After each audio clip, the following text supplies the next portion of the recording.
শুভেচ্ছা। শুরু হলো সব খবর, কম সময়ে সব খবর একসাথে। আগামী 1 ঘন্টায় জানিয়ে দেব দেশ বিদেশ, খেলা, বাণিজ্য, বিনোদন সহ সব ধরনের খবর। প্রতিদিনকার মতো খবরটা যতখানি করে বলবো তাতে করে আজকে কোথায় কি হলো সব আপডেটগুলো জেনে যেতে পারবেন। আর নিয়মিত এই আয়োজনে নুসরাত বৃষ্টি সবাইকে স্বাগত জানাচ্ছি। সব খবরে চলে যাচ্ছি। রাজধানীর কামরাঙ্গীর চরে তরুণীকে ধর্ষণ মামলার প্রধান আসামি আবুল হোসেনকে গ্রেফতার করেছে পুলিশ। সকালে মুন্সিগঞ্জ থেকে তাকে গ্রেফতার করা হয়। অভিযোগ আছে, পাওনা টাকা পরিশোধ করতে না পেরে মেয়েটির বাবাই ধর্ষণের সুযোগ করে দিয়েছিলেন। তার বাবাকে আগেই গ্রেফতার করে পুলিশ। ধর্ষণের শিকার মেয়েটিকে ঢাকা মেডিকেলে চিকিৎসা দেওয়া হচ্ছে। মেয়েটির বাবা অভিযুক্ত ধর্ষকের দোকানে কর্মচারী হিসেবে কাজ করতেন। দোকান মালিক আবুল হোসেন ওই কিশোরীর বাবাকে ৬,০০০ টাকা ধার দিয়েছিলেন। সেই টাকা ফেরত না দিতে পারায় দোকান মালিকের কুপ্রস্তাবে মেয়েটিকে ধর্ষণের সুযোগ করে দেয় তার নিজের বাবা। মেয়েটিকে একাধিকবার ধর্ষণ করে আবুল। ওই কিশোরী প্রতিবেশীর কাছে পুরো ঘটনা খুলে বলে। পরে পুলিশের সহায়তায় গেল মঙ্গলবার মেয়েটিকে উদ্ধার করে তার বাবাকেও গ্রেফতার করে পুলিশ। প্রধান যিনি অভিযুক্ত ছিলেন তাকেও আমরা মুন্সিগঞ্জ জেলা থেকে আজকে ভোরাতের দিকে আমরা গ্রেপ্তার করেছি। ইতিমধ্যে আমরা যে ভিকটিম ছিল তার আপনারা জানেন, যেখানে আমরা যে চিকিৎসকের যে একটি ভূমিকা থাকে, তাদের মেডিকেল সার্টিফিকেট, সেগুলো আমরা সংগ্রহের যে প্রক্রিয়া সেটাও আমাদের অব্যাহত আছে। তাদের মধ্যে কতদিন যাবৎ পরিচয় ছিল বা এই মেয়েটি কীভাবে ভিকটিম হলো, তাতে তার কী ভূমিকা বা তার বাবার কী ভূমিকা রয়েছে এই সম্পর্কে আমরা সাক্ষ্য প্রমাণ, তথ্য প্রমাণ আমরা সংগ্রহ করার চেষ্টা করব। সহসাই বিশেষজ্ঞের মতামত পাওয়ার পরে আমরা অভিযোগপত্র বিজ্ঞ আদালতে দাখিল করতে সক্ষম হব। ঢাকা বিশ্ববিদ্যালয়ের ছাত্রী ধর্ষণের ঘটনায় গ্রেপ্তার ধর্ষক মজনু ওই ঘটনার সাথে সম্পৃক্ততার কথা স্বীকার করে আদালতে জবানবন্দি দিয়েছেন। আজ ঢাকা মেট্রোপলিটন ম্যাজিস্ট্রেট তোফাজ্জল হোসেনের খাস কামরায় বেলা 2:30টার দিকে তাকে নিয়ে যাওয়া হয়। এ সময় 164 ধারায় মজনুর জবানবন্দি রেকর্ড করেন আদালত। গত 5 জানুয়ারি রাজধানীর শেওড়ায় বান্ধবীর বাসায় যাওয়ার পথে ঢাবি শিক্ষার্থীকে নির্যাতন করে মজনু। ঢাকার 2 সিটি নির্বাচনের তারিখ পরিবর্তন চেয়ে করা রিট খারিজের বিরুদ্ধে আপিল আবেদন করা হয়েছে। রোববার এর শুনানি অনুষ্ঠিত হবে। দুপুরে সুপ্রিম কোর্টের আপিল বিভাগে রিটটি করেন আইনজীবী অশোক কুমার ঘোষ। সরস্বতী পূজার কারণে 30 জানুয়ারি ভোট গ্রহণের নির্ধারিত তারিখ পেছাতে 5 জানুয়ারি রিট করা হয়েছিল এবং মঙ্গলবার বিচারপতি JBM হাসান ও বিচারপতি মোহাম্মদ খায়রুল আলমের হাইকোর্ট বেঞ্চ সেই রিট খারিজ করে দেন। সরস্বতী পূজা উপলক্ষে 30 জানুয়ারি ভোট গ্রহণের তারিখ পরিবর্তনের দাবিতে আমরণ অনশন করছে ঢাকা বিশ্ববিদ্যালয়ের শিক্ষার্থীরা। সকালে রাজু ভাস্কর্যের পাদদেশে আমরণ অনশন কর্মসূচি শুরু করে শিক্ষার্থীরা। তাদের দাবি, ভোট গ্রহণ এবং পূজা একসাথে হয় না, এতে পূজার সুষ্ঠু পরিবেশ নষ্ট হবে। এর আগে সকালে রাজু ভাস্কর্যের সামনে অবস্থান নিয়ে বিক্ষোভ করে ছাত্রদলের নেতাকর্মীরা। তারা বলেন, পূজা উৎসবের দিন নির্বাচনের তারিখ দিয়ে ইসি সাম্প্রদায়িক আচরণ করেছে।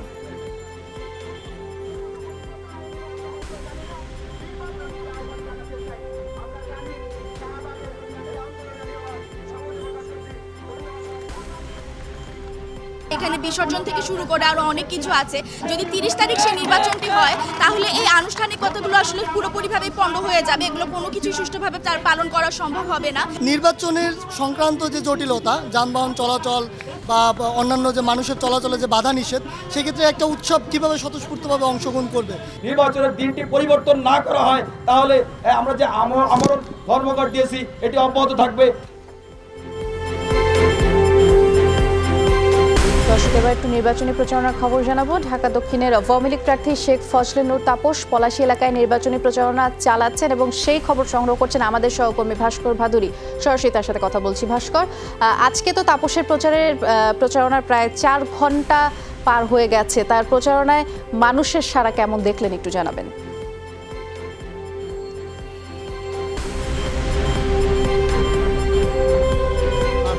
4 ঘন্টা নয়, প্রায় 6 ঘন্টার মতো সময় কিন্তু অতিবাহিত করেছেন। প্রচারণার 7ম দিনে এসে ঢাকা দক্ষিণে আওয়ামী লীগের মেয়র প্রার্থী ফজলে নূর তাপস, এবং এই মুহূর্তে কিন্তু নামাজের বিরতির পরপরই যে প্রচারণা, সন্ধ্যার যে প্রচারণা, সেই প্রচারণাটা কিন্তু কিছুক্ষণের মধ্যেই শুরু হবে। এবং ফজলে নূর তাপস এই মুহূর্তে আজিমপুর এলাকার যে ছাপড়া মসজিদ, সেই ছাপড়া মসজিদ এলাকায় প্রচারণা শুরু করবেন। তার আশেপাশের যে সরকারি কোয়ার্টারগুলো রয়েছে সেখানে তিনি তার নির্বাচনী প্রচারণার কাজ চালাবেন। এবং আমরা সকাল থেকে দেখতে পাচ্ছি আওয়ামী লীগের বিভিন্ন সহযোগী এবং অঙ্গ সংগঠনের নেতাকর্মীরা রয়েছেন। তার পাশাপাশি স্থানীয় কাউন্সিলরের যারা সমর্থক রয়েছেন তারাও কিন্তু এসে যোগ দিচ্ছিলেন তার সারাদিনের নির্বাচনী প্রচারণায়। এবং দুপুরের পর ফজলে তাপস পুরাতন ঢাকার প্লাস্টিক ব্যবসায়ের সাথে জড়িত যে সকল ব্যবসায়ী নেতৃবৃন্দ রয়েছেন তাদের সঙ্গে কিন্তু একটি মতবিনিময় সভায় অংশ নিয়েছেন।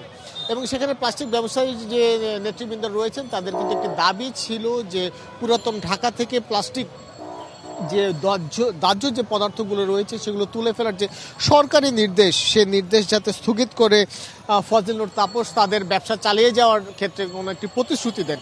কিন্তু মতবিনিময় সভায় আওয়ামী লীগের এই মেয়র প্রার্থী কিন্তু এখন পর্যন্ত তাদের ক্ষেত্রে কোনো নির্ধারিত কোনো প্রতিশ্রুতি প্রদান করেননি। তিনি অনেকটা নির্বাচিত হলে আইনের মাধ্যমে কিভাবে পুরাতন ঢাকার সামগ্রিক উন্নয়ন করা যায় সেই বিষয়ে তিনি প্রতিশ্রুতি রেখেছেন। এবং একই সাথে তিনি কিন্তু আরেকটি বিষয় বলেছেন যে মশক নিধনের যে কর্মসূচি রয়েছে ঢাকা দক্ষিণ সিটি কর্পোরেশনে, সেই মশক নিধন কর্মসূচি কোনো নির্ধারিত সময় নয়, নির্বাচিত হলে প্রতিদিন সার্বক্ষণিকভাবে মশক নিধন কার্যক্রম চালানোর মাধ্যমে ঢাকা দক্ষিণ সিটি কর্পোরেশনের যে সকল জনগণ রয়েছেন তাদের সেবা নিশ্চিত করার জন্য তিনি সার্বক্ষণিকভাবে চেষ্টা করে যাবেন। বৃষ্টি। ধন্যবাদ ভাস্কর। দর্শক, আমরা ভাস্করের মাধ্যমে আওয়ামী লীগের যে মেয়র প্রার্থী ফজলে তাপসের প্রচারণার খবর জানছিলাম। এবারে বিএনপির যে প্রার্থী ইশরাক হোসেনের প্রচারণা সম্পর্কে জানবো। আমাদের সহকর্মী রিমন রহমান সেখানে আছেন। রিমন, ঢাকা দক্ষিণের বিএনপি প্রার্থীর প্রচারণায় আপনি আজ সারাদিন তার সাথেই ছিলেন, কি কি প্রতিশ্রুতি দিচ্ছেন তিনি, এছাড়াও সার্বিক প্রচারণা সংক্রান্ত খবর আছে একটু আমাদের দর্শকদের জানিয়ে দেবেন।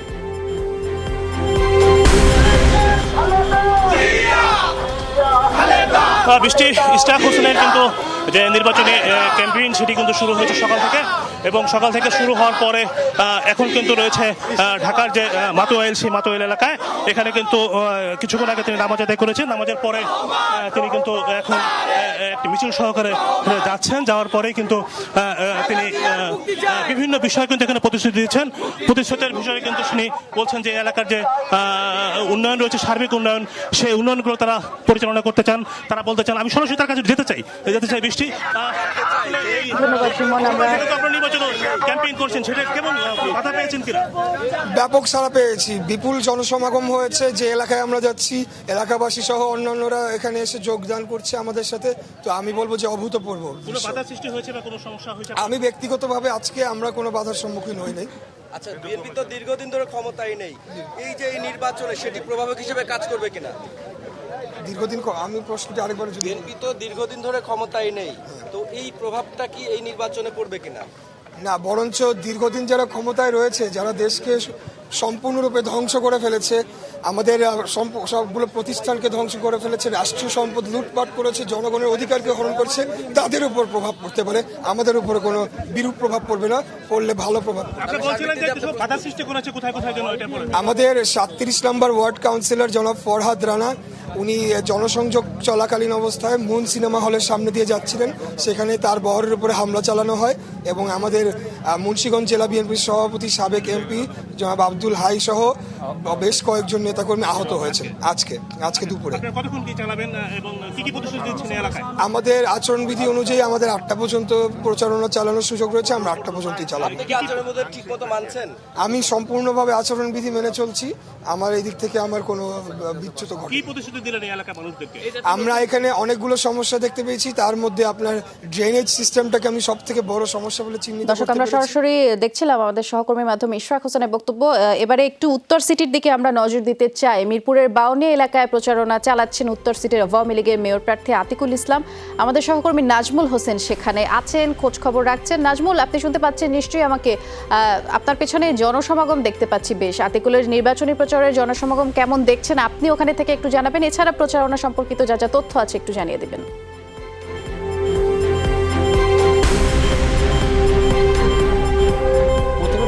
কিছুক্ষণ মাগরিবের নামাজের আগে কিন্তু এখানে অনেক মানুষ ছিল, তারা কিন্তু জনসংযোগ করেছেন।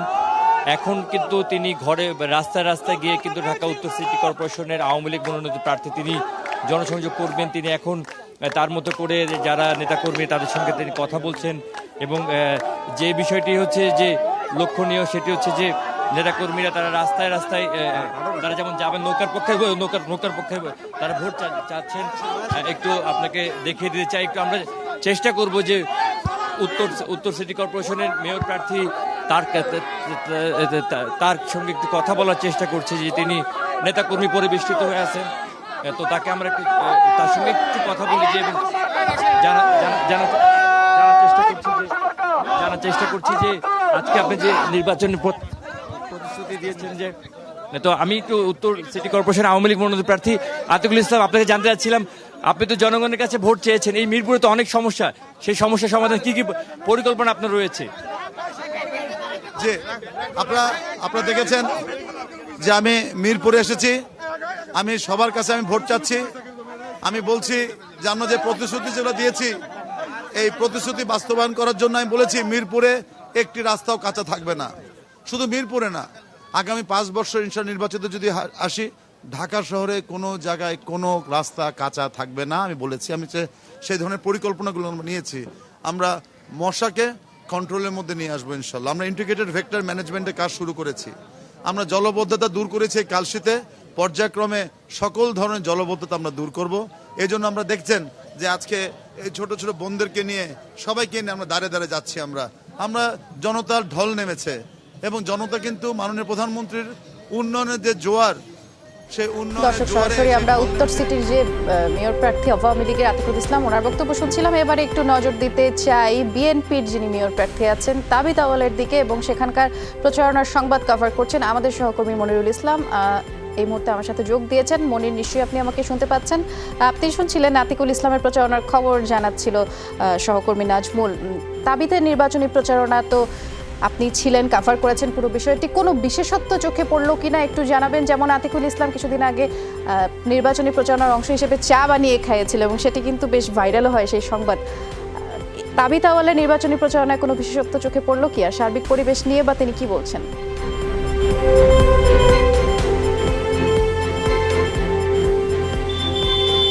ধন্যবাদ। আসলে আজকে সকাল থেকে ঢাকার এই ঢাকা উত্তর সিটির একেবারে দক্ষিণের অংশের শুরুর একটি এলাকা পান্থপথ এলাকা থেকে আসলে নির্বাচনের প্রচারণা শুরু করেছেন ধানের শীষের প্রতীক নিয়ে, এবং তার সাথে বিএনপির কেন্দ্রীয় নেতা নেত্রীরা ছিলেন, স্থানীয় কাউন্সিলর প্রার্থীরা সহ স্থানীয় নেতা নেত্রীরা ছিলেন। তো যেটি হয়েছে আসলে আতিকুল ইসলামের মতো যে ওই রকম একটু অন্য ধরনের ভিন্ন ধরনের প্রচারণা আসলে যাননি।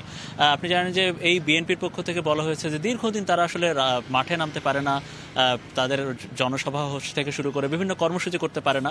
তো এইটা তাদের কাছে একটা বড় একটা মৌকা হিসেবে আমরা দেখেছি। আপনি নিশ্চয়ই সেই ছবি দেখতে পাচ্ছেন, ছবির দর্শকরাও দেখতে পাচ্ছে যে একেবারে মাঠ পর্যায়ে থেকে বা একেবারে অলিগলি থেকে শুরু করে তাদের নেতা নেত্রীদের বড় একটি উল্লেখযোগ্য সংখ্যক নেতাকর্মীরা তাদের সেই প্রচারণায় নেমেছিল। তো সেই পান্থপথ থেকে শুরু করে সকাল থেকে একটু আগে শ্যামলী এসে শেষ হয়েছে। এর মাঝখানে আগারগাঁ, শেরেবাংলা নগর, তেজতুরিপাড়া, ফার্মগেট এলাকা, গ্রিন রোড এলাকা, এই আশপাশে তিনি প্রচারণা চালিয়েছেন এবং বেশ 3-4টি বিষয় তিনি এখানে আনছেন। তিনি বলছেন যে গত বেশ কয়েক বছর ধরে বসবাসের অযোগ্য একটি শহর হয়ে গেছে ঢাকা, তিনি এটি বসবাসের যোগ্য করতে চান, এবং পাশাপাশি তিনি প্রতিবাদ জানিয়েছেন যে এই যে সরস্বতী পূজার দিন নির্বাচন ফেলা হয়েছে এই কারণে, এবং তিনি বলেছেন যে তার 32টি ওয়ার্ডেই প্রতিদিনই কোনো না কোনো থানায় হামলা হচ্ছে। তো এই হামলার তিনি নিন্দা জানিয়েছেন এবং আওয়ামী লীগের বা তার প্রতিপক্ষ এই পক্ষকে তিনি আহ্বান জানিয়েছেন যাতে এরকম কোনো হামলা আর যাতে না হয়। ধন্যবাদ মনির। দর্শক, আমাদের সহকর্মীরা নির্বাচনী প্রচারণার খবর জানাচ্ছিলেন। সরস্বতী পূজার দিন নির্বাচনের তারিখ দিয়ে সরকার ও নির্বাচন কমিশন দেশের সনাতন ধর্মাবলম্বীদের সাথে অবিচার করেছে বলে মন্তব্য করেছেন ঢাকা উত্তরে বিএনপির মেয়র প্রার্থী তাবিথ আউয়াল। সকালে রাজধানীর পান্থপথ এলাকার নির্বাচনী প্রচারণার শুরুতেই এমন মন্তব্য করে বলেছেন, এর মধ্য দিয়ে প্রমাণ হয় সরকার মানুষের ধর্মীয় আচার অনুষ্ঠানের ব্যাপারে উদাসীন। ইচ্ছাকৃতভাবে সরস্বতী পূজাকে বানচাল করার জন্য নির্বাচন কমিশন এরকম একটা তারিখ ঘোষণা দিয়েছে, অন্য কিছুকে প্রাধান্যতা দিয়েছে, ওনাদের কিন্তু ধর্মকে প্রাধান্যতা দেওয়া হয় নাই। আমি সকল হিন্দু ভাই বোন বা অন্যান্য ধর্মের সবাইকে আমি আহ্বান জানাচ্ছি, ওনাদের উপরে যে নয় বিচার করা হয়েছে সেটার জবাব ওনারা 30শে জানুয়ারিতে ধানের শীষ মার্কেটে ভোট দিয়ে ওনারা দিবেন। জয়ী হলে বস্তিবাসীদের উন্নয়ন ও নাগরিক সুবিধা প্রদানের প্রতিশ্রুতি দিয়েছেন উত্তর সিটির আওয়ামী লীগের মেয়র প্রার্থী আতিকুল ইসলাম। সকালে মিরপুর এলাকায় প্রচারণায় গিয়ে এই প্রতিশ্রুতি দিয়েছেন তিনি। বলেছেন, উত্তর সিটির সব এলাকা জলাবদ্ধতা ও মাদকমুক্ত করা হবে। পূর্বের অভিজ্ঞতা কাজে লাগিয়ে সামনের দিনগুলো নগরের উন্নয়নকে আরও বেগবান করার প্রতিশ্রুতিও দিয়েছেন আতিকুল ইসলাম।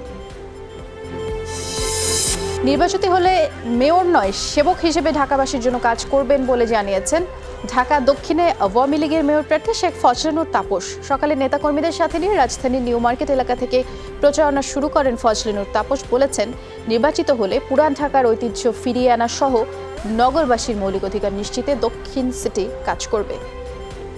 এই ঐতিহ্যবাহী ঢাকাকে নিয়ে এর আগে কেউ কোনো পরিকল্পনা করেনি, কোনো চিন্তা করেনি, কিন্তু আমরা যে উন্নয়নের রূপরেখা দিয়েছি, আমাদের প্রথম দায়িত্বই হবে এই ঐতিহ্যবাহী ঢাকার যেই অপরূপকে, স্বকীয়তাটাকে আবার পুনরুজ্জীবিত করার।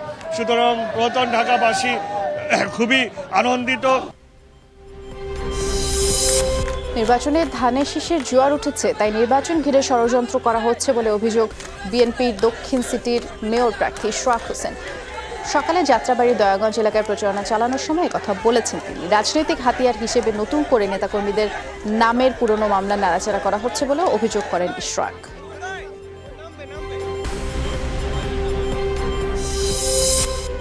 30 জানুয়ারি সিটি নির্বাচনের তারিখ পরিবর্তনের বিষয়টি পুনর্বিবেচনা করতে নির্বাচন কমিশনের প্রতি আহ্বান জানিয়েছেন আওয়ামী লীগের যুগ্ম সাধারণ সম্পাদক মাহবুবুল আলম হানিফ। বিকেল ইঞ্জিনিয়ার্স অ্যাসোসিয়েশনের তিতাস গ্যাস সিবিএ নতুন কমিটির শপথ অনুষ্ঠানে কথা বলেছেন তিনি। আরও বলেন, সব ধর্মের সম্প্রীতি রক্ষা করতে চায় সরকার।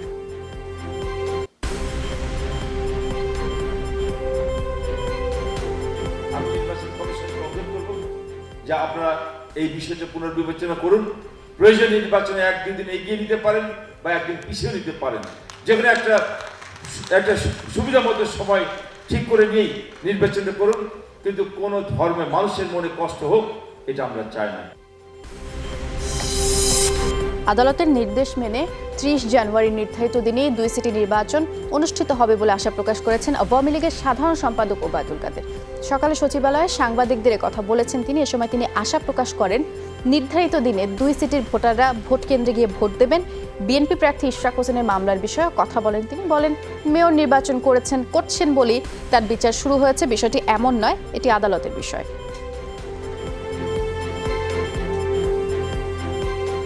নির্বাচন কমিশনের এখানে আরও কঠোর হওয়া উচিত এবং আইন যারা আচরণবিধি যারা লঙ্ঘন করছে তাদের বিরুদ্ধে ব্যবস্থা নেওয়ার মতো মেকানিজম তাদের কাছে আছে। কারণ এখন আইন প্রয়োগকারী সংস্থা যাকে পুলিশ অ্যাবসলিউটলি তাদের কন্ট্রোলে। সিটি নির্বাচনের তারিখ পেছানোর বিষয়ে সরকারের কিছু করার নেই। ইসি যে সিদ্ধান্ত নেবেন তাতে সরকারের সম্মতি থাকবে। দুপুরে তাজউদ্দিন আহমেদ ইনডোর স্টেডিয়ামে শেখ রাসেল ব্যাডমিন্টন প্রতিযোগিতা অনুষ্ঠানে এসব কথা বলেছেন স্বরাষ্ট্রমন্ত্রী আসাদুজ্জামান খান। তারিখ পিছানো নির্বাচনের এটা আমাদের কিছু করার নেই, এটা নির্বাচন কমিশনের ব্যাপার। নির্বাচন কমিশন যা সিদ্ধান্ত নেবে আমরা সেটাই করব। বর্তমান ফ্যাসিবাদী সরকার নির্বাচন কমিশনকে নিয়ন্ত্রণ করছে বলে মন্তব্য করেছেন দলটির মহাসচিব মির্জা ফখরুল ইসলাম আলমগীর। দুপুরে নীলফামারী জেলা বিএনপি সম্মেলনে তিনি বলেছেন, বিএনপি একটি উদারপন্থী দল, তাই গণতান্ত্রিক উপায়ে ক্ষমতা পরিবর্তনে বিশ্বাসী। বিএনপির হাতে কোনো বন্দুক পিস্তল নেই। বলেছেন, জনগণকে সংগঠিত করে নির্বাচনের মাধ্যমে ক্ষমতায় যাওয়ার চেষ্টা করে বিএনপি।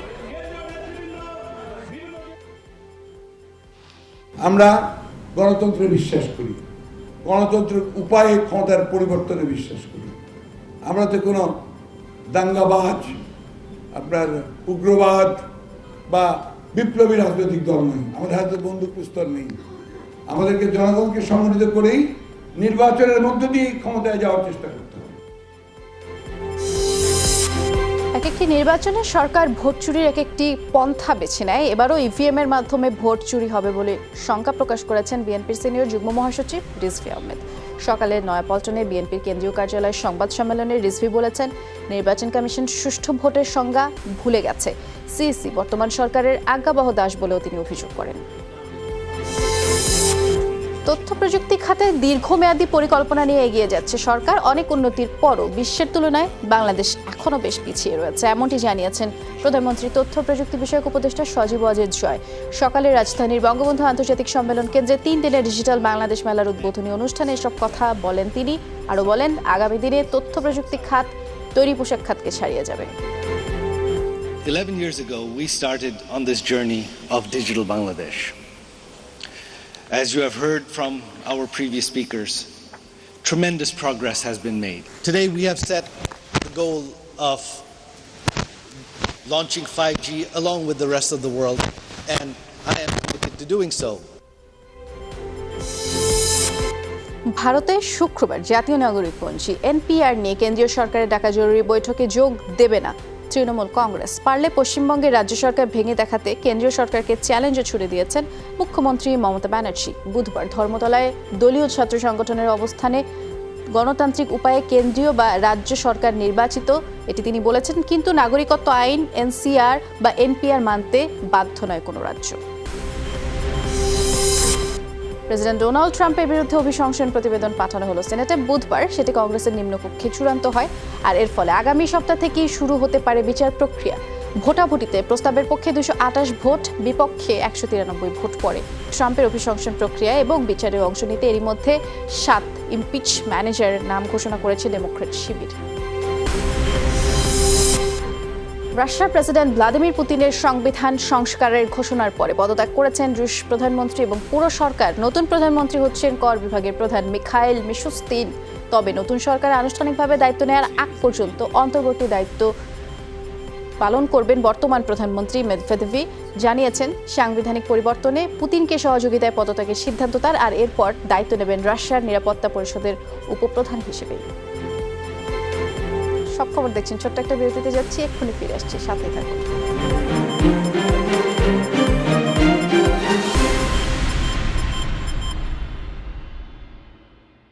আবার স্বাগত সব খবরে।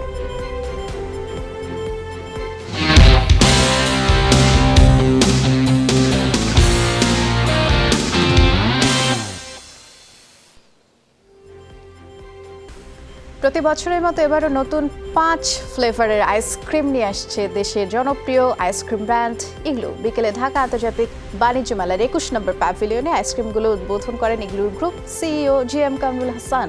নতুন আইসক্রিমের ফ্লেভারগুলো হলো Igloo butterscotch, ambrosia, choc bar insta, banana, sandwich ice cream. নতুন ফ্লেভারের 5 লিটার ইগলু আইসক্রিম কিনলেই 5 লিটার আইসক্রিম এবং 1টি scooper free.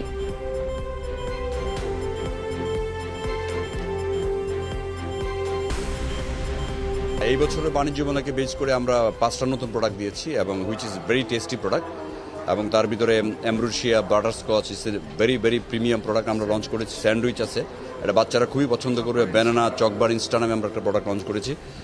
And more importantly যে আমাদের এখানে আরেকটা বড় সার্ভিস আমরা এনশিওর করছি, সেটা হচ্ছে যদি কেউ বাসায় অর্ডার করে, এখান থেকে আমরা বাসায় আইসক্রিম পৌঁছে দিই, এবং it's a very lucrative offer. 5 litre ice cream কিনলে 5 লিটার ফ্রি। দর্শক, সরাসরি এবারে মেলা থেকে ঘুরে আসবো। আমাদের সহকর্মী মাসুদুজ্জামান রবিন সেখানে আছেন। রবিন, নিশ্চয়ই আপনি আমাকে শুনতে পাচ্ছেন। মেলার তো 15 দিন পার হয়ে গেল, বেচা বিক্রিতে এখন সারা কেমন মিলছে? ভিড় দেখতে পাচ্ছি বেশ আপনার পেছনে।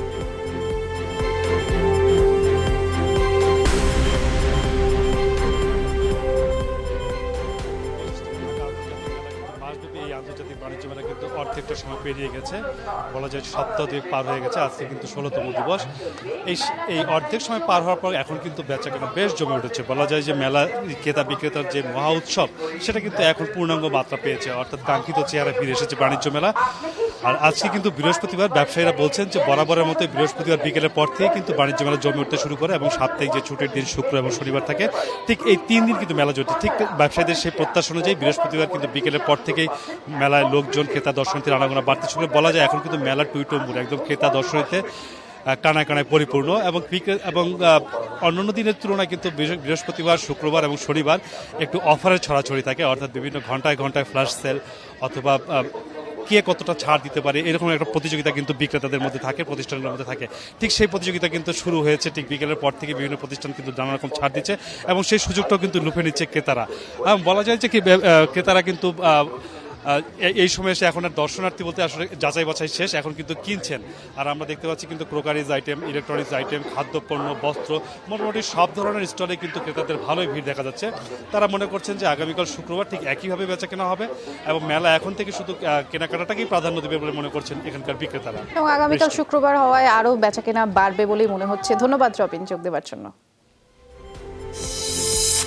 দীর্ঘ আন্দোলন সংগ্রামের পরে অবশেষে নতুন মজুরি কমিশনে সাপ্তাহিক মজুরি পেতে শুরু করেছেন রাষ্ট্রায়ত্ত পাটকল শ্রমিকরা। খুলনা, রাজশাহী, চট্টগ্রাম সহ দেশের সরকারি পাটকলগুলোয় সকাল থেকে আনুষ্ঠানিকভাবে এই পে স্লিপ প্রদান করা হচ্ছে। 11 দফার প্রধান দাবি বাস্তবায়িত হওয়ায় সন্তোষ জানিয়েছেন পাটকল শ্রমিকরা। অন্য দাবিগুলোর দ্রুত বাস্তবায়নের আহ্বান জানিয়েছেন তারা। সরকার মহোদয় মেনে নিয়েছে, এজন্য আমরা প্রথমত তাকে ধন্যবাদ জানাই এবং আমরা আনন্দিত। এই যে আমাদের বাস্তবায়ন হলো, আমরা চাই এখন আমাদের কর্ম প্রতিষ্ঠানটা ঠিকমতো চলুক, ভালোভাবে সরকার চালাক, আমরা করে খাই, দেশের উন্নতি হোক। আগামী সপ্তাহের ভিতরে টাকাটা আমরা পেয়ে যাব, এরকম আমি একটু সেন্টারে নেতৃবৃন্দের সঙ্গে কথা বলেছি, আমার সঙ্গে কথা দিয়েছে যে আজকে তো সারাদিন আছে, আজকে দিনের ভিতর হতে পারে। ৫৫তম বিশ্ব ইজতেমার দ্বিতীয় পর্ব আগামীকাল থেকে শুরু এবং এরই মধ্যে তুরাগপাড়ে জড়ো হতে শুরু করেছেন তাবলিগ জামাতের অনুসারীরা। আজ সকাল থেকে হেদায়েতি বয়ান চললেও কাল বয়ানের মধ্য দিয়ে ইজতেমার মূল আনুষ্ঠানিকতা শুরু হবে। রোববার আখিরি মোনাজাত। এই পর্বে মাওলানা সাদপন্থীরা ইজতেমায় অংশ নিচ্ছেন। এর আগে প্রচণ্ড শীত উপেক্ষা করে প্রথম পর্ব শেষ করে মাওলানা জুবায়েরপন্থীরা। দ্বিতীয় দফায় শৈত্যপ্রবাহের পরে কনকনে শীতের দাপট কমেছে মধ্য আর উত্তরাঞ্চলে। উত্তরের ঠান্ডা হাওয়ার কবলে গত কয়েকদিন ধরেই দুর্ভোগ পোহাতে হয় ছিন্নমূল মানুষকে। শীত সহনীয় হয়ে আসলেও ঘন কুয়াশার রাজত্ব বেড়েছে। দৃষ্টিসীমা কমে যাওয়ায় ব্যাহত হচ্ছে যান চলাচল। মধ্যরাত থেকে ঘন কুয়াশা বাড়ে রাজবাড়ী, মাদারীপুর, শরীয়তপুর সহ পদ্মা তীরবর্তী জেলাগুলোতে। আর কুয়াশার কারণে 9 ঘন্টা শরীয়তপুর চাঁদপুর রুটে ফেরি চলাচল বন্ধ থাকে। এদিকে ঘন কুয়াশার কারণে আজও 5 ঘন্টা বন্ধ ছিল শাহজালাল আন্তর্জাতিক বিমানবন্দরের বিমান ওঠানামা। ভোর রাত থেকে সকাল 9:30 পর্যন্ত আন্তর্জাতিক এবং অভ্যন্তরীণ গন্তব্যে কোনো ফ্লাইট ছেড়ে যায়নি। 5টার দিকে আন্তর্জাতিক রুটের একটি বিমান অবতরণ করলেও অন্যগুলো পারেনি। রানওয়েতে সাধারণত দৃষ্টিসীমা 600 থেকে 800 মিটার না থাকায় বিমান ওঠানামা বন্ধ রাখে কর্তৃপক্ষ। গত 3 দিনও এই একই কারণে প্রায় 6 থেকে 7 ঘন্টা করে ফ্লাইট ওঠানামা বন্ধ থাকে।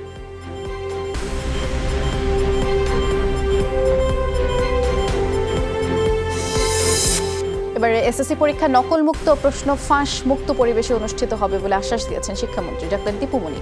দুপুরে সচিবালয়ের সংবাদ সম্মেলনে তিনি এই আশ্বাস দিয়েছেন। বলেছেন, আগামী 1 ফেব্রুয়ারি থেকে শুরু হওয়া পরীক্ষা সুষ্ঠুভাবে সম্পন্ন করতে সব ব্যবস্থা নেওয়া হয়েছে। প্রশ্ন ফাঁস রোধে সরকার কঠোর অবস্থায় এবং আগামী 25 জানুয়ারি থেকে 25 ফেব্রুয়ারি পর্যন্ত দেশের সব কোচিং সেন্টার বন্ধ থাকবে।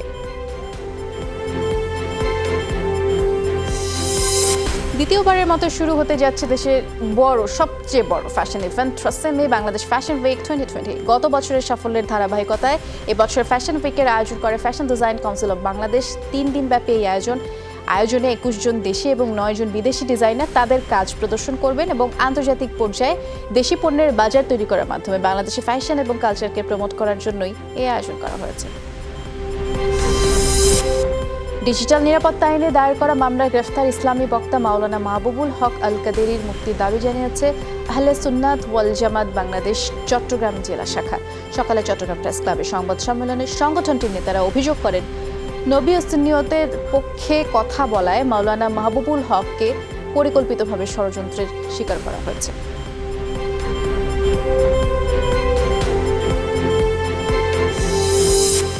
মুক্তির চেতনায় শিল্পিত সৃজন এই স্লোগানে চট্টগ্রাম বিশ্ববিদ্যালয়ে শুরু হয়েছে নাট্যকলা বিভাগের আয়োজিত 3 দিনব্যাপী চতুর্থ নাট্যোৎসব। প্রথম দিনে উন্মুক্ত মঞ্চে অনুষ্ঠিত হয় নাট্যকলা বিভাগ প্রযোজিত নাটক জৈবতী কন্যার মন এবং উৎসবের দ্বিতীয় ও তৃতীয় দিনে মঞ্চায়ন হবে রাত ভরে বৃষ্টি এবং রাষ্ট্র বনাম নামের 2টি নাটক।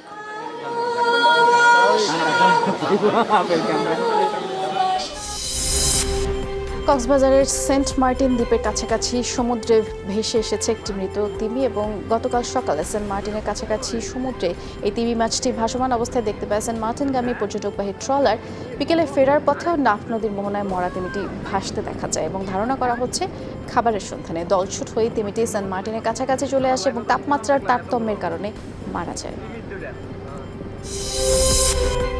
ময়মনসিংহের স্ত্রী ও সন্তানকে শ্বাসরোধে হত্যার অভিযোগে শফিকুল ইসলাম শাহিনকে আটক করেছে পুলিশ। পুলিশ জানা গোপন খবরের ভিত্তিতে কিশোরগঞ্জের গাইতাল বাসস্ট্যান্ড থেকে তাকে আটক করা হয়। পারিবারিক কলহের জেরে গতরাতে স্ত্রী রুমা আক্তার এবং তার মেয়ে নাফিয়াকে শ্বাসরোধে হত্যা করে স্বামী শফিকুল ইসলাম। আরেক মেয়ে লাবণ্যকে হত্যার চেষ্টায় ব্যর্থ হলে পালিয়ে যায় শাহিন।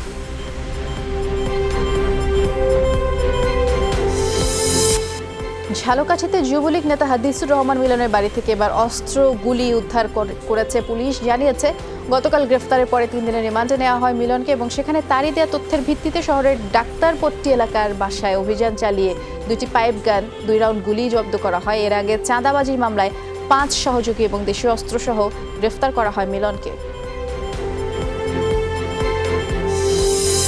অস্ত্রবিরতির মধ্যেই সিরিয়ার ইদলিবে বিমান হামলা চালালো সরকারি বাহিনী। বুধবার প্রাণ হারান কমপক্ষে 21 জন।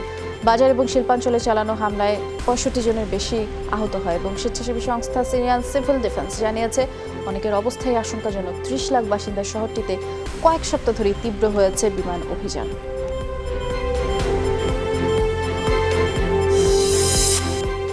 অর্থনীতির বেহাল দশা থেকে ভারতকে উদ্ধার করতে নতুন উপায় বের করলেন বিজেপি নেতা ও সাবেক বাণিজ্য মন্ত্রী সুব্রমণিয়াম স্বামী। বুধবার মধ্যপ্রদেশের এক সভায় তিনি মন্তব্য করেন যে ভারতীয় ব্যাংক নোটে দেবী লক্ষ্মীর ছবি রাখা উচিত এবং আর তাহলেই অর্থনীতির উন্নতি হবে। আমাদের রুপিতে মা লক্ষ্মীর ছবি থাকা উচিত, তাহলে দেশের অর্থনীতির উন্নতি হবে। লক্ষ্মী কা চিত্র হোনা চাইয়ে। অবশেষে বাণিজ্য যুদ্ধ বন্ধে চুক্তি সই করল চীন যুক্তরাষ্ট্র। শর্ত অনুসারে পণ্যে আরোপিত শুল্ক প্রত্যাহার করবে দুদেশ। একই সাথে মার্কিন পণ্য এবং সেবা ক্রয় বাড়াবে চীন। এর ফলে ওয়াশিংটনের কাছ থেকে আগামী 2 বছরে কমপক্ষে অতিরিক্ত $20,000 কোটি পণ্য নেবে বেইজিং। এর মধ্যে কৃষি, শিল্প, জ্বালানি পণ্য আর সেবাও রয়েছে এবং 2017 সালে যুক্তরাষ্ট্রের কাছ থেকে $18,060 কোটি পণ্য নেয় চীন।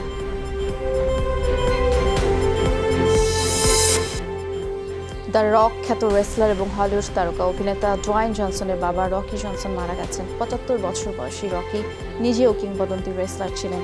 রিংয়ে সোল ম্যান নামে পরিচিত ছিলেন তিনি। স্থান করে নেন WWE এর হল অফ ফেমে। 1991 সালে অবসর নেওয়া রকি প্রথম কৃষ্ণাঙ্গ রেসলার যিনি এই পেশায় কিংবদন্তির মর্যাদা পান। এবার রেস্টুরেন্টে মিল্কশেক তৈরি করলেন ব্রিটিশ যুবরাজ উইলিয়াম এবং রাজবধূ কেট মিডলটন। তরুণ উদ্যোক্তা সৃষ্টি এবং বিনিয়োগে আগ্রহী করে তুলতে নর্দার্ন ইংল্যান্ডের বিভিন্ন রেস্টুরেন্টে পরিদর্শন করেন উইলিয়াম কেট দম্পতি এবং এ সময় মাই লাহোর নামে একটি রেস্টুরেন্টে মিল্কশেক তৈরির পরে তা পরিবেশন করেন প্রিন্স উইলিয়াম এবং কেট মিডলটন।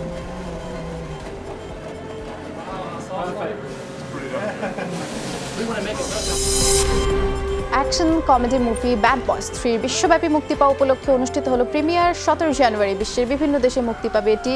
আর এই উপলক্ষে লস অ্যাঞ্জেলেসে আয়োজিত প্রিমিয়ারে অংশ নেন মুভিটির কলাকুশলীরা, যাতে উপস্থিত ছিলেন এই প্রধান 2 চরিত্র মার্টিন লরেন্স এবং উইল স্মিথ। তাদের সাথে যোগ দেন মার্কিন মিউজিক কম্পোজার ডিজে খালেদ, পরিচালক আদিল এলআরবি এবং বিল্লাল ফাল্লাহ।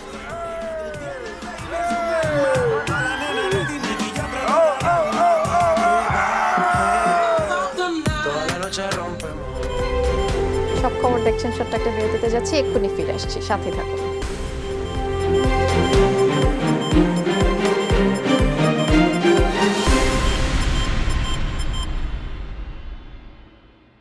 স্বাগত, আপনারা সব খবর দেখছেন। 30 বছর পরে সগীরা মোর্শেদ হত্যা মামলার তদন্ত শেষে অভিযোগপত্র জমা দেওয়া হচ্ছে এবং সকালে ব্রিফিংয়ে তথ্য জানিয়েছে পিবিআই। মামলাটি দীর্ঘদিন অচল থাকার পরে 11 বছরের জুলাই তদন্ত শুরু করে পিবিআই এবং তদন্তে নিহতের ভাষ্য ডক্টর হাসান আলী চৌধুরী, তার স্ত্রী সায়দাতুল মাহমুদা, শ্যালক আনাস মাহমুদ এবং মামুন রেজার বিরুদ্ধে হত্যায় অংশ নেওয়ার প্রমাণ পায় তদন্ত সংস্থা। এই 4 জনের বিরুদ্ধে বৃহস্পতিবার আদালতে অভিযোগপত্র জমা দেবে তদন্ত সংস্থা। Dhaka residential model school and কলেজের 9ম শ্রেণীর ছাত্র নাইমুল আবরার রাহাতের মৃত্যুর ঘটনায় দায়ের করা মামলায় দৈনিক প্রথম আলোর সম্পাদক মতিউর রহমান সহ 10 জনের বিরুদ্ধে গ্রেফতারি পরোয়ানা জারি করেছেন আদালত। ঢাকার অতিরিক্ত মহানগর হাকিম কায়সারুল ইসলাম মামলার অভিযোগপত্র আমলে নিয়ে এই গ্রেফতারি পরোয়ানা জারি করেন এবং গত বছরের 1 নভেম্বর প্রথম আলোর কিশোর ম্যাগাজিন কিশোর আলোর বর্ষপূর্তি অনুষ্ঠানের বিদ্যুৎস্পৃষ্ট হয়ে মারা যায় শিশুটি। রংপুরের মিঠাপুকুরে কলেজ ছাত্রীকে ধর্ষণের অভিযোগ উঠেছে প্রতিবেশী যুবকের বিরুদ্ধে এবং গুরুতর অবস্থায় তাকে ভর্তি করা হয়েছে রংপুর মেডিকেল কলেজ হাসপাতালে। স্বজনদের অভিযোগ একাদশ শ্রেণীর সাজেশন দেওয়ার কথা বলে গতকাল বাড়িতে যায় কারমাইকেল কলেজের অনার্স পড়ুয়া জাকির হোসেন এবং এ সময় মেয়েটির মা বাবা দোকানে চা বিক্রিতে ব্যস্ত ছিলেন। এই সুযোগে কলেজ ছাত্রীকে ধর্ষণ করে পালিয়ে যায় জাকির। ঘটনার পর থেকেই পলাতক সে।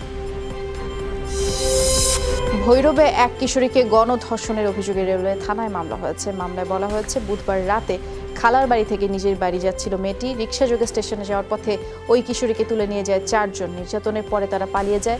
ঘটনা জানার পর রাতেই কিশোরীকে উদ্ধার করে পুলিশ, হাসপাতালে ভর্তি করে। এদিকে গাজীপুরে স্কুল ছাত্রী ধর্ষণ মামলায় এক আসামিকে গ্রেফতার করেছে পুলিশ। ভুক্তভোগীর স্বজনরা জানিয়েছেন, দীর্ঘদিন ধরে ওই শিক্ষার্থীকে উত্ত্যক্ত করে আসছিল শরীফ নামের এক বখাটে। গতকাল মেয়েটিকে নিজ বাসার সামনে থেকে তুলে নিয়ে একটি ঝোপে নির্যাতন চালায়। পরে অচেতন অবস্থায় মেয়েটিকে উদ্ধার করে তার স্বজনরা। নাটোরে এক বৃদ্ধাসহ দুইজনকে কুপিয়ে হত্যা করেছে দুর্বৃত্তরা। নাটোরের গুরুদাসপুর থানার ওসি জানিয়েছেন, ভোরে গুরুদাসপুর পূর্বপাড়ার বাসিন্দা অবসরপ্রাপ্ত শিক্ষক হাতেম আলী নামাজ পড়তে বাড়ি থেকে বের হন। কিছুক্ষণ পরে চিৎকারের শব্দে প্রতিবেশীরা তার বাড়িতে ঢুকে হাতেম আলীর স্ত্রী মনোয়ারা বেগমকে রক্তাক্ত অবস্থায় দেখতে পান। হাসপাতালে নেওয়ার পথে মারা যায় সে। কুমিল্লার বরুডায় পল্লী বিদ্যুতের কর্মকর্তা শরীফউদ্দিনকে কুপিয়ে হত্যা করেছে দুর্বৃত্তরা। পুলিশ জানিয়েছে, গত রাত 1টার দিকে জানালার রড ভেঙে ঘরে প্রবেশ করে দুর্বৃত্তরা। পরে শরীফউদ্দিনকে এলোপাতাড়ি কুপিয়ে পালিয়ে যায় সে। গাইবান্ধার পৌর মেয়রের ছেলে আশিকুর রহমান সাম্য হত্যা মামলার রায়ে 3 জনের মৃত্যুদণ্ডের আদেশ দিয়েছে আদালত। সকালে জেলা ও দায়রা জজ দিলীপ কুমার ভৌমিক এই রায় দিয়েছেন। মৃত্যুদণ্ডপ্রাপ্তরা হলেন শাহরিয়ার সরকার হৃদয়, রাকিবুল হাসান, সজীব, মাহমুদুল হাসান, জাকির এবং বাকি 8 আসামিকে 5 বছর করে কারাদণ্ডের নির্দেশ দিয়েছে আদালত। গোপালগঞ্জে অসহায় ও দুস্থ মানুষের মধ্যে শীতবস্ত্র বিতরণ করা হয়েছে। সকালে টুঙ্গিপাড়ার অগ্রণী ব্যাংকের সামনে এই কর্মসূচি হয়। অগ্রণী ব্যাংকের উদ্যোগে অনুষ্ঠানে প্রধান অতিথি ছিলেন প্রতিষ্ঠানের পরিচালক খন্দকার মঞ্জুরুল হক বাবলু। আর জানিয়েছেন, টুঙ্গিপাড়া, কোটালীপাড়া, মুকসুদপুর উপজেলায় 3000 গরিব মানুষের মাঝে কম্বল তুলে দেওয়া হয়েছে। এর আগে বঙ্গবন্ধুর সমাধিতে ফুল দিয়ে তারা শ্রদ্ধা জানান।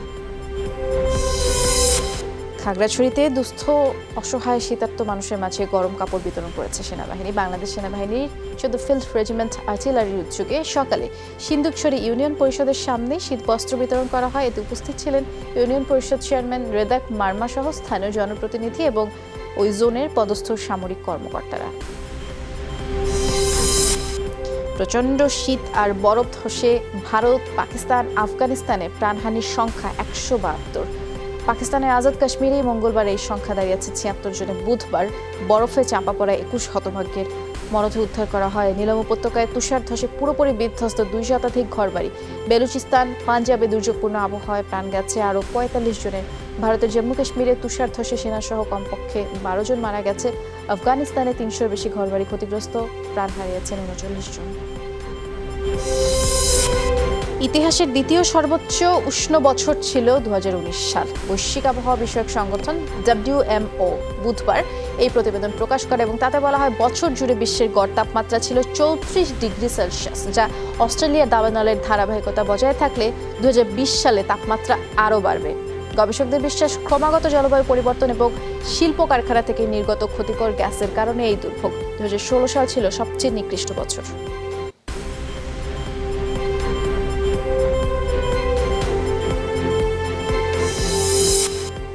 চার মাসের দাবানলে বিপর্যস্ত অস্ট্রেলিয়ার পূর্ব উপকূলে শুরু হয়েছে ভারী বৃষ্টি, ঝড়। বৃহস্পতিবার বন্যা সতর্কতা জারি করেছে প্রশাসন। আরও 4-5 দিন বৃষ্টি হতে পারে বলে আবহাওয়া বিভাগ জানিয়েছে। আর এই অবস্থায় আগুন নেভা বা কমার আশা জাগলেও বজ্রপাতের কারণে কোথাও কোথাও নতুন করে আবার আগুন লাগতে পারে বলে শঙ্কা রয়েছে। সেপ্টেম্বর থেকে শুরু হয় রেকর্ড দাবানলে এবং দেশটিতে এতে কমপক্ষে 29 জনের প্রাণ গেছে। ছাই হয়েছে 1 কোটি একরের বেশি এলাকা। এদিকে অস্ট্রেলিয়ার দাবানলে বিপদে পড়া কোয়ালাদের খুঁজে বের করতে প্রশিক্ষণ দেওয়া হচ্ছে কুকুরদের। অধ্যাপক রায়ান টাটে নিজ উদ্যোগে গেল 3 বছর ধরে এই স্বেচ্ছাশ্রম দিচ্ছেন, যে সাথে উদ্যোগে তার একমাত্র সঙ্গী পোষ্য টেইলর। গেল মাসে অগ্নিদগ্ধ কমপক্ষে 30টি কোয়ালাকে খুঁজে বের করেছে কুকুরটি এবং প্রাণীগুলো বর্তমানে বন বিভাগের চিকিৎসায় রয়েছে। ক্যানভাসে তুলির আঁচড় বা পাথর খোদাইয়ের মতো মাধ্যম থেকে অনেকটাই এগিয়ে গেছে আধুনিক শিল্পচর্চা। নিউ ইয়র্কে হুইটনি মিউজিয়ামে দেখা গেল মজার এবং বিরল এক প্রদর্শনী, ফ্রুটস অ্যান্ড ভেজিটেবল অ্যান্ড সালাদ। শীর্ষক আয়োজনে স্তম্ভের উপরে সাজানো ছিল বাহারি সব ফল সবজি এবং আগতরা যখন ছবি তুলতে ব্যস্ত সে সময় হতবাক করে সব সরিয়ে বানানো হয় সালাদ। শিল্পী ক্রেস্টি মিচেলের বক্তব্য ছিল, পরিবেশ বিপর্যয়ের কারণেই এ ধরনের উদ্যোগ।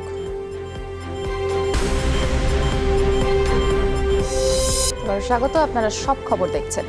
30 বছর পরে সগীরা মোর্শেদ হত্যা মামলার তদন্ত শেষে অভিযোগপত্র জমা দেওয়া হচ্ছে এবং সকালে ব্রিফিংয়ে তথ্য জানিয়েছে পিবিআই। মামলাটি দীর্ঘদিন অচল থাকার পরে গেল বছরের জুলাই তদন্ত শুরু করে পিবিআই এবং তদন্তে নিহতের ভাষ্য ডক্টর হাসান আলী চৌধুরী, তার স্ত্রী সায়দাতুল মাহমুদা, শ্যালক আনাস মাহমুদ এবং মামুন রেজার বিরুদ্ধে হত্যায় অংশ নেওয়ার প্রমাণ পায় তদন্ত সংস্থা। এই 4 জনের বিরুদ্ধে বৃহস্পতিবার আদালতে অভিযোগপত্র জমা দেবে তদন্ত সংস্থা।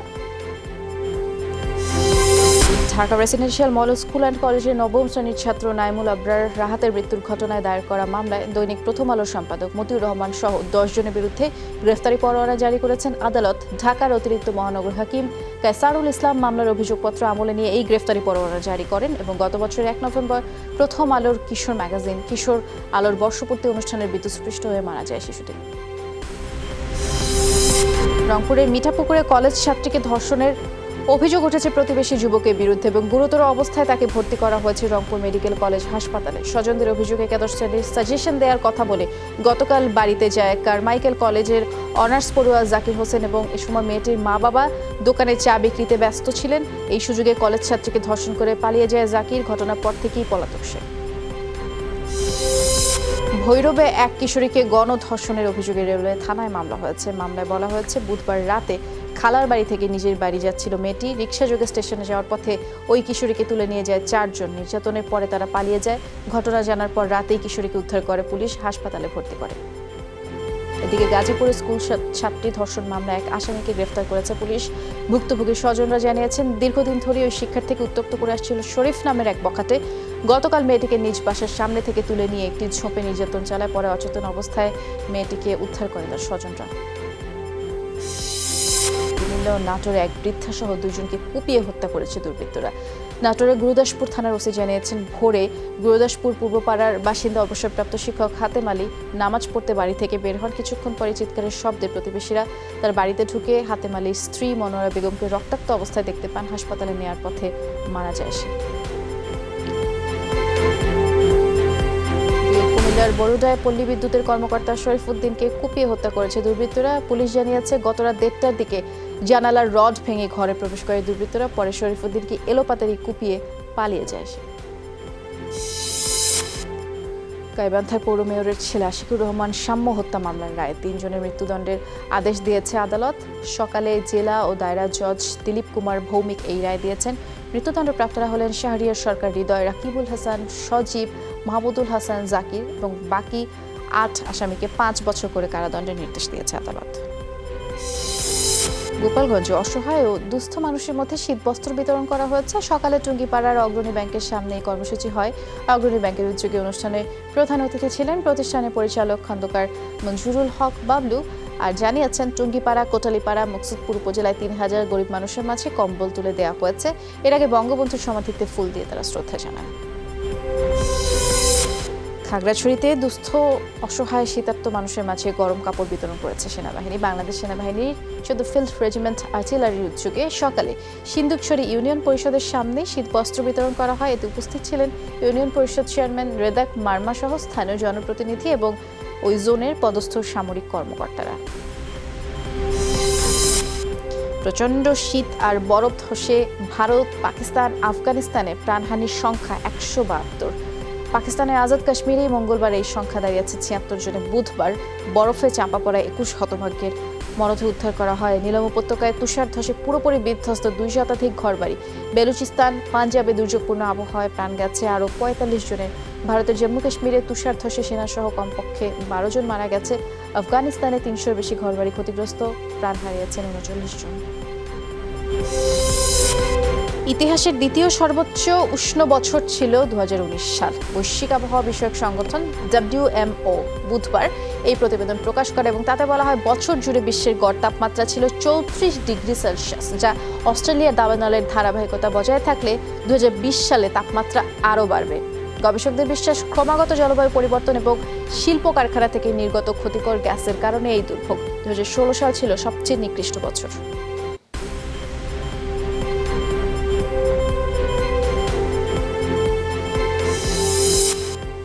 4 মাসের দাবানলে বিপর্যস্ত অস্ট্রেলিয়ার পূর্ব উপকূলে শুরু হয়েছে ভারী বৃষ্টি, ঝড়। বৃহস্পতিবার বন্যা সতর্কতা জারি করেছে প্রশাসন। আরও 4-5 দিন বৃষ্টি হতে পারে বলে আবহাওয়া বিভাগ জানিয়েছে। আর এই অবস্থায় আগুন নেভা বা কমার আশা জাগলেও বজ্রপাতের কারণে কোথাও কোথাও নতুন করে আবার আগুন লাগতে পারে বলে শঙ্কা রয়েছে। সেপ্টেম্বর থেকে শুরু হয় রেকর্ড দাবানলে এবং দেশটিতে এতে কমপক্ষে 29 জনের প্রাণ গেছে। ছাই হয়েছে 1 কোটি একরের বেশি এলাকা।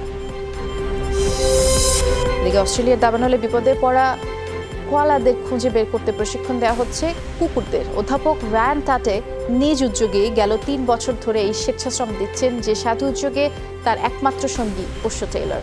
গেল মাসে অগ্নিদগ্ধ কমপক্ষে 30টি কোয়ালাকে খুঁজে বের করেছে কুকুরটি এবং প্রাণীগুলো বর্তমানে বন বিভাগের চিকিৎসায় রয়েছে। ক্যানভাসে তুলির আঁচড় বা পাথর খোদাইয়ের মতো মাধ্যম থেকে অনেকটাই এগিয়ে গেছে আধুনিক শিল্পচর্চা। নিউ ইয়র্কে কুইটনি মিউজিয়ামে দেখা গেল মজার এবং বিরল এক প্রদর্শনী, ফ্রুটস অ্যান্ড ভেজিটেবল অ্যান্ড সালাদ শীর্ষক আয়োজনে স্তম্ভের উপরে সাজানো ছিল বাহারি সব ফল সবজি এবং আগতরা যখন ছবি তুলতে ব্যস্ত সে সময় হতবাক করে সব সরিয়ে বানানো হয় সালাদ। শিল্পী ক্রেস্টি মিচেলের বক্তব্য ছিল, পরিবেশ বিপর্যয়ের কারণেই এ ধরনের উদ্যোগ।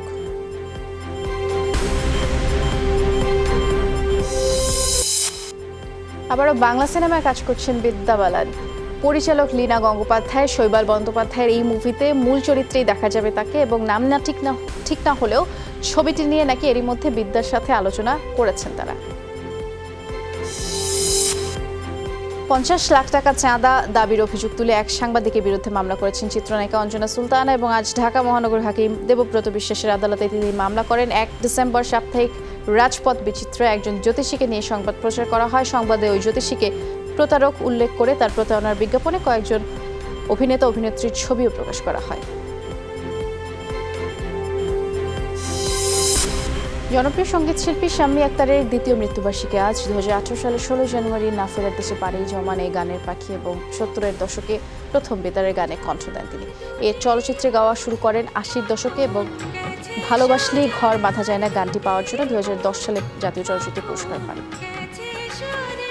দর্শক, এই ছিল আজকের সব খবরে। যে কোনো সংবাদ সবার আগে জানতে চোখ রাখুন যমুনা টেলিভিশনে। ভিজিট করুন আমাদের ওয়েবসাইট, ফেসবুক পেজ, ইউটিউব চ্যানেলে। লগ ইন করুন www.jamuna.tv, Facebook/Jamuna Television, YouTube/Jamuna TV। সবাইকে অনেক ধন্যবাদ সাথে থাকার জন্য। ভালো থাকবেন।